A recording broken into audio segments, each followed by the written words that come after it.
The armies of Israel trembled, for the Philistines had gathered across the valley, and fear gripped every heart. Then from the Philistine ranks stepped a giant, Goliath of Gath. With pride and power, he defied the armies of the living God. Day after day, Goliath came forward, mocking, defying, and shaking the hearts of Israel's warriors. And into the camp came David, a shepherd boy, sent not to fight, but to serve his brothers. And David heard the voice of the giant, a challenge not only to Israel, but to the living God. But David asked, "Why do you fear this man? Who is he to defy the armies of the living God?" And when Saul heard of the shepherd who questioned the giant, he sent for the boy.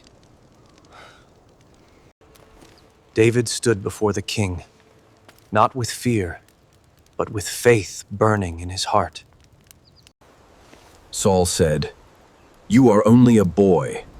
How can you fight a giant trained from youth?"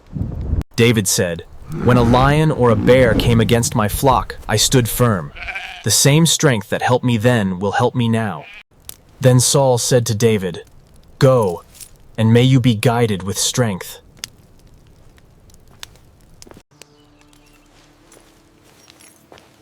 A gesture of trust marked the beginning of a greater journey.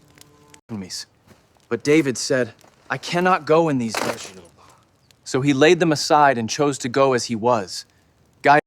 By the stream, David chose 5 smooth stones, each one a quiet answer to a giant's roar.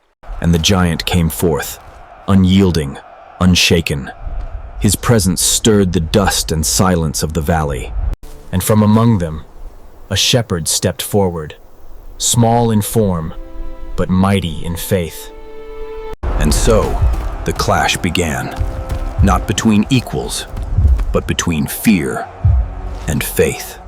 With faith as his aim, he let the stone fly, guided not by might, but by trust in God.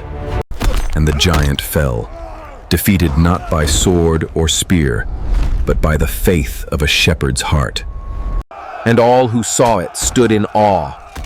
One act of faith silenced fear and stirred the hearts of a nation. And the Lord delivered victory not by sword or spear, but through the heart of one who believed.